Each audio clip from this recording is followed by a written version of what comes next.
Good morning, everybody. Beckie Belote here. I am a creative memories advisor in Newport News, Virginia.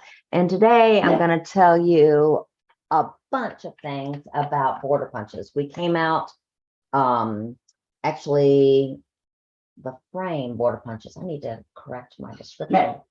Anyways, these are frame border punches. They're a little bit different than just our border punches. They do everything a border punch does and more. And this spider web is our newest in that line. And if you look through your border punches, you can tell whether you have one or not by whether it has these markings on the outside. It's a line on each side of it that sticks out. So yes, we have the lines inside like the other ones in here, but they're also markings on the outside. So look through your punches. We've had quite a few come out, and some people don't realize that they're special, but they are. All right, so one thing I want to remind you all about is a lot of our advisors are gearing up for Croptoberfest, and that is one of our customer appreciation events for the year. It's a great time to make friends with a Creative Memories advisor. So you can go to creativememories.com and find an event near you, because they're tons of fun, and you usually get free goodies for coming and stuff like that.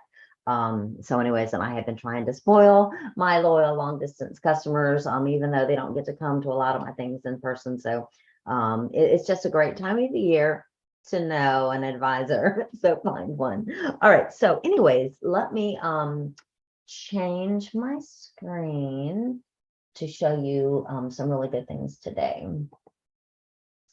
All right. So I'm going to go really fast because there's a lot of things that I want to show you. The first thing I want to show you is just how to do a regular border. If you're going to do a regular border, meaning, just to border your page, let me get this a little bit out of the way. You are going to use your typical line here. So I'm going to do that. So keep watching, even if you already know how to do this part. Da, na, na, na. So when the trash comes out, you line it up with the blue underneath, and that way it'll be a perfect match every time. I've done this a lot because we have a lot of border punches, and I happen to like them for doing quick borders. So you do see me doing these. All right, but what I'm showing right now is no different. All of your border punches can do this skill right here. All right. Now what I want to do, I'm going to cut this off at 2 inches. So that means I'm going to line these humps up to that 2-inch line. Make sure when you do this that you match up all the humps. Don't get overconfident thinking you've done one and then have one sticking out like this. So nice and straight at the 2-inch mark. All right. So it was a pretty border, whether it was on the paper or whether it's not on the paper, right? All right, so now I want to show you another skill that you can do this. If you cut it off at 2 inches, you could cut it off at 2 1/4 inch. You're going to get different looks depending on where you cut it off. But I really like this look. All right, I'm going to grab this punch, and now I'm going to use the other side. I'm going to use the line on the outside. So there's lines on each side. Doesn't matter which one you line them up to. So which one works? So I'm going to put it like this so you can see. No, you can't see. You can see the yellow is sticking out on that line that's right there. All right. All right. So I'm going to now continue the pattern. So now I am lining it up with the blue, and I'm going to keep on going down. This is kind of a serpentine. We can do this with the other frame punches, but not as easy as with, the other border punches, but just not as easy at all as these. Now I'm going to keep going and go ahead and notch the end of this. And then we have to go back and fix this end. I think this looks like a dragon, you guys, and I challenge somebody out there that's really creative to make a dragon head to go right here. I think that would be super cool. I'm upside down today, aren't I? Oh my goodness. Let me fix that for you.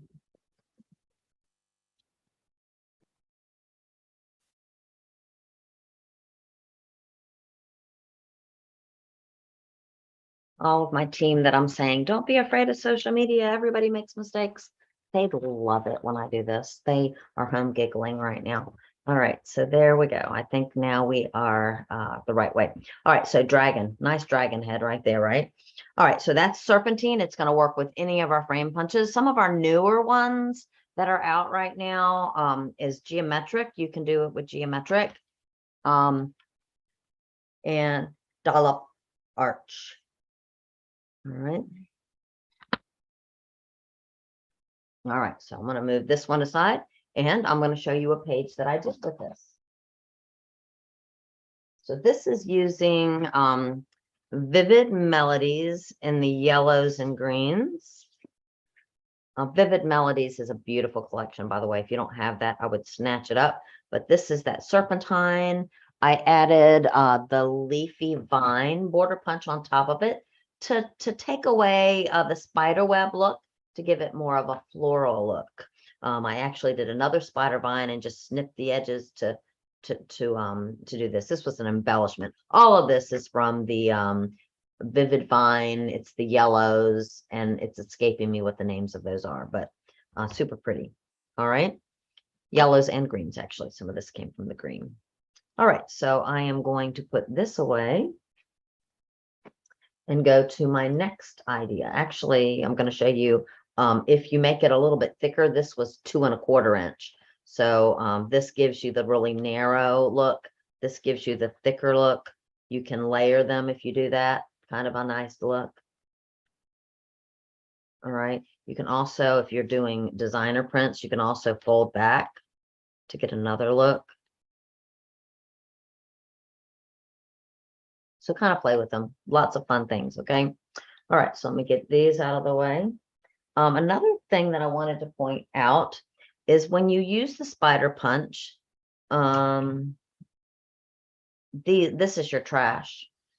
And what I learned is if you break your trash apart like this, you have beautiful corners. So that's what I did on this one. This was a simple page made with Vivid Melodies. It uses the, this was the jazzberry. I just cut a circle in half and put it at the base of 6 by 12 papers. Had a cute little border there with sans serif letters up there at the top. Actually, these are the smaller ones. And then I added these little corners.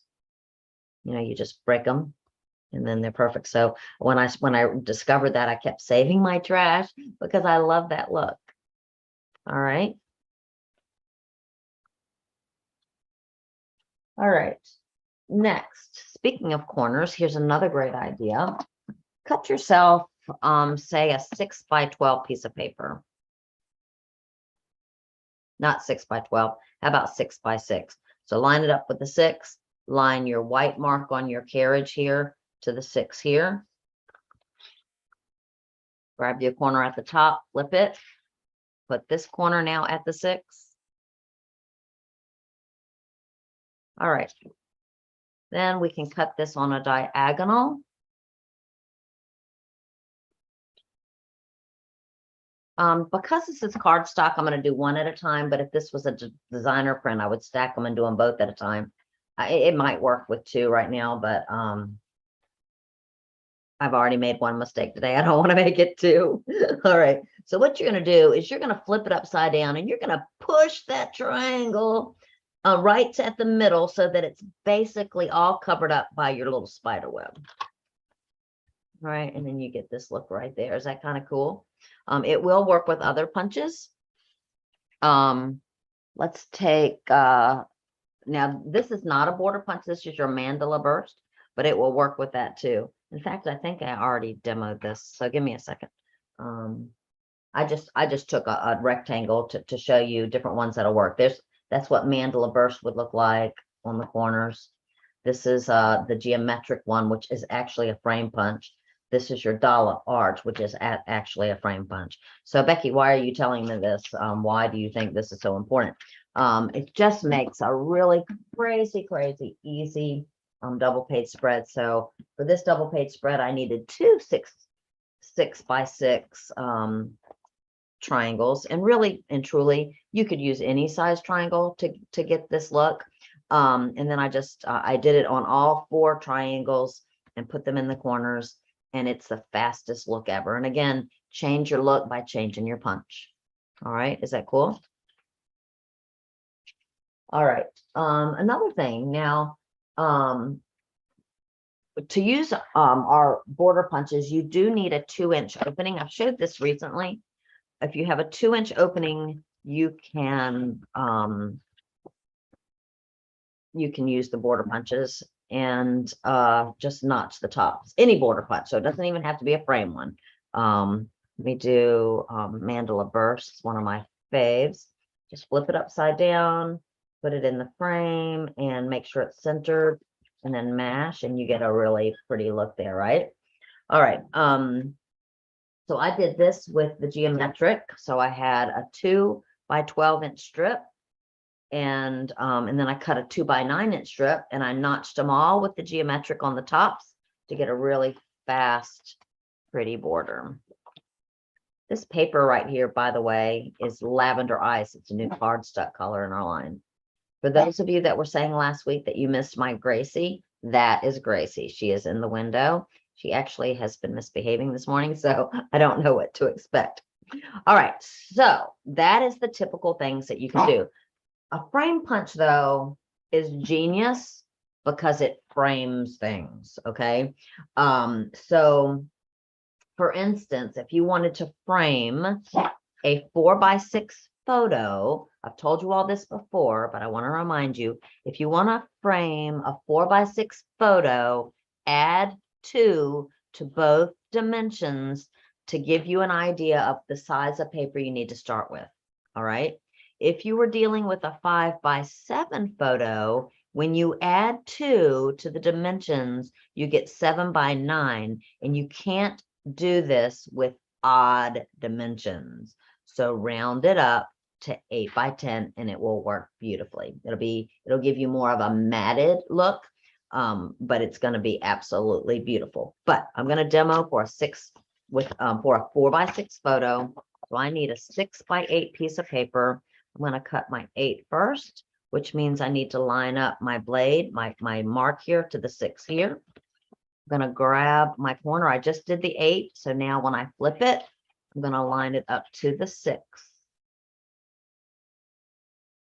And I'm taking such special care because I don't want to waste my paper. I don't want to cut through and waste paper that I could use for something else. All right, so there's that. All right, so now I will demo this. Which one do you want to see? Let's go ahead and do spider web, I guess.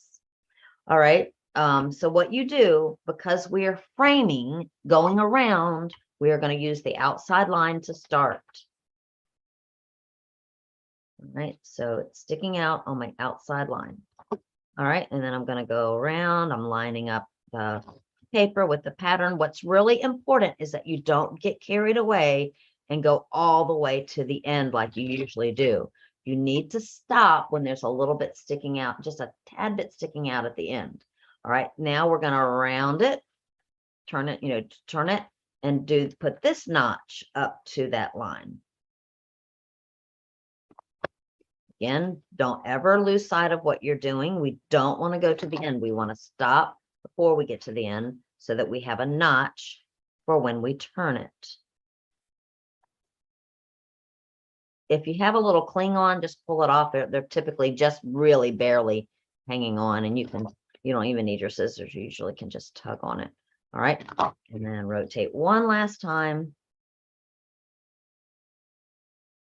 So remember the rule of thumb, you have to have even dimensions to go around a shape. So a 12 by 12 will work. Any even dimension. So there you go. All right. And let me see. Last week's photo has just turned up. If you watched last week, I was so mad. So this photo has been trimmed down, and so since it's been trimmed down, it's got that matted look, which would happen if you did what I told you earlier on a 5 by 7. So when you added 2, you would get 7 by 9, but it doesn't work on odd, so you round it up. If you got an 8 by 10 and put a 5 by 7 photo on it, it would have this matted look right here. It's actually super pretty, okay?